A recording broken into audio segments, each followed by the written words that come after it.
The years between 1846 and 1873 marked a dark period in California's history.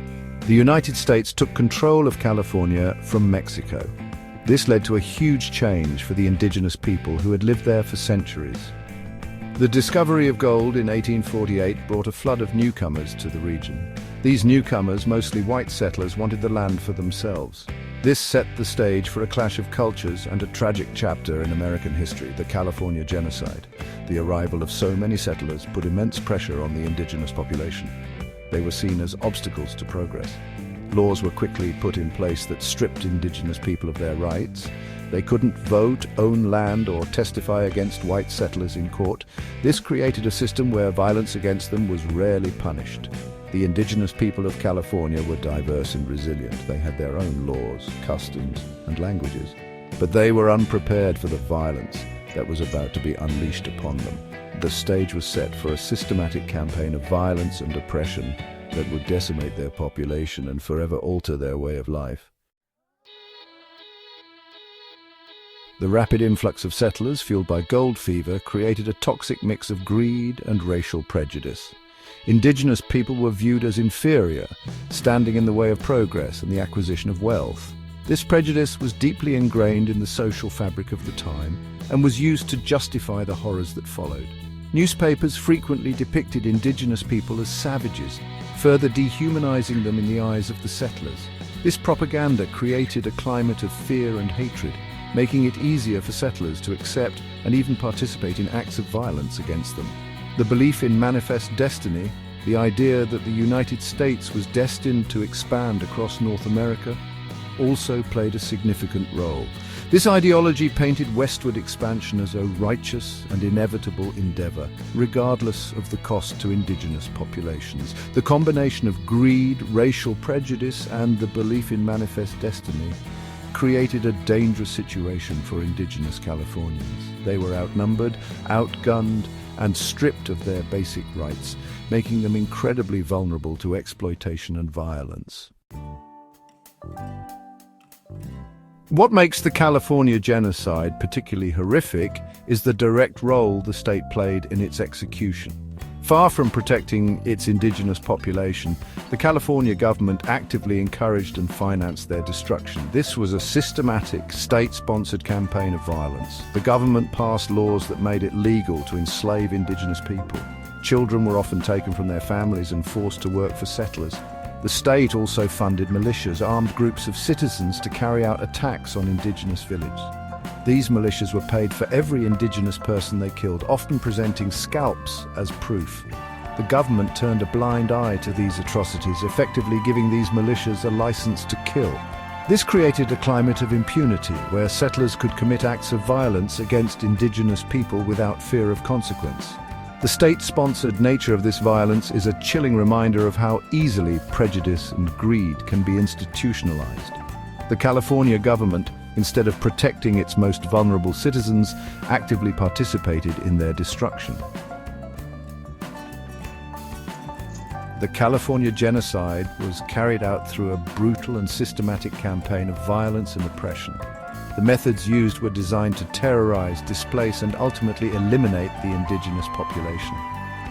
One of the most common and horrific methods was the massacre. Militias and settlers would often surround villages and indiscriminately kill men, women, and children. These massacres were not isolated incidents, but rather a deliberate strategy to instill fear and break the spirit of resistance. Forced labor and enslavement were also widespread.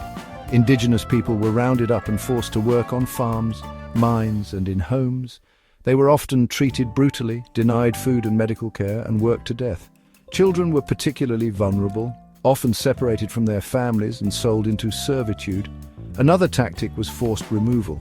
Indigenous people were driven from their ancestral lands and forced onto reservations. These reservations were often located on undesirable land with limited resources, leading to starvation and disease.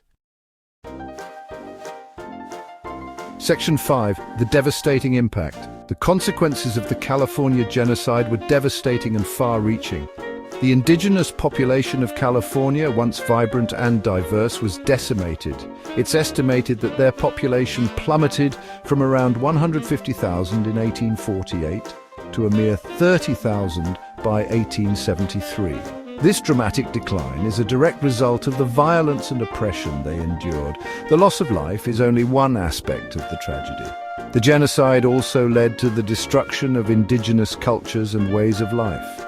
Languages were lost, traditions were abandoned, and entire communities were scattered. The trauma of this period continues to affect generations of indigenous people today. The theft of land was another devastating consequence.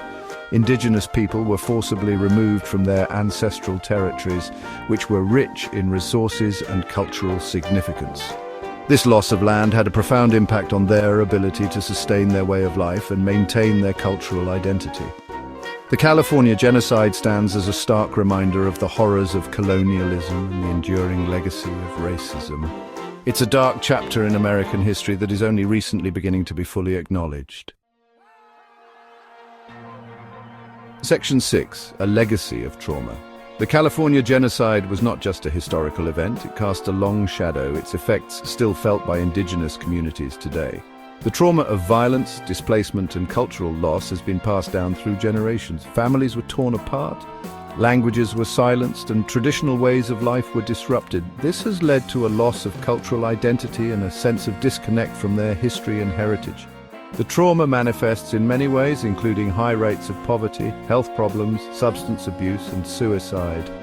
It has also created a sense of distrust towards government authorities who were complicit in the genocide. The legacy of the California Genocide is a stark reminder of the long-term consequences of historical trauma.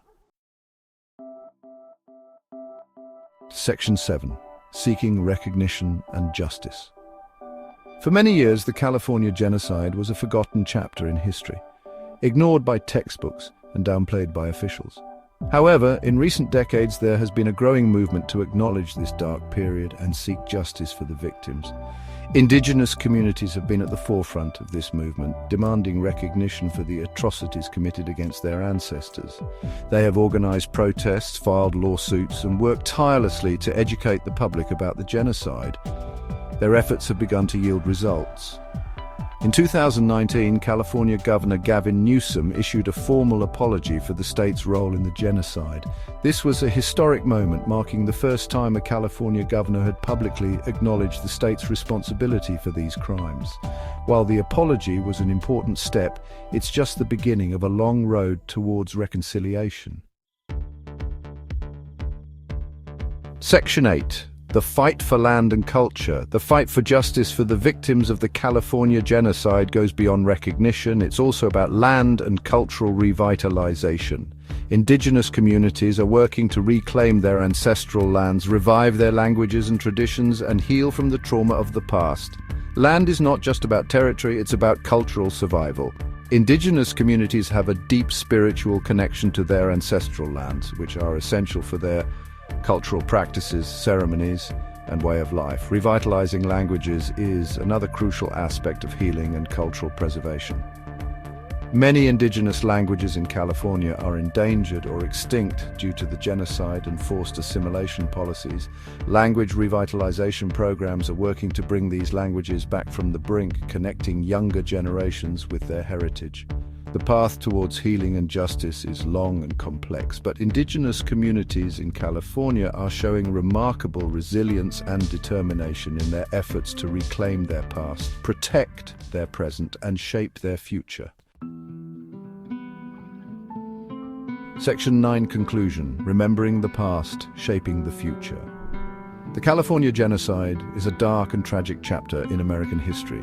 It's a story of greed, racism, and the brutal consequences of colonialism. For too long, this history has been ignored or downplayed. But by acknowledging the atrocities of the past, we can begin to understand their lasting impact and work towards a more just and equitable future.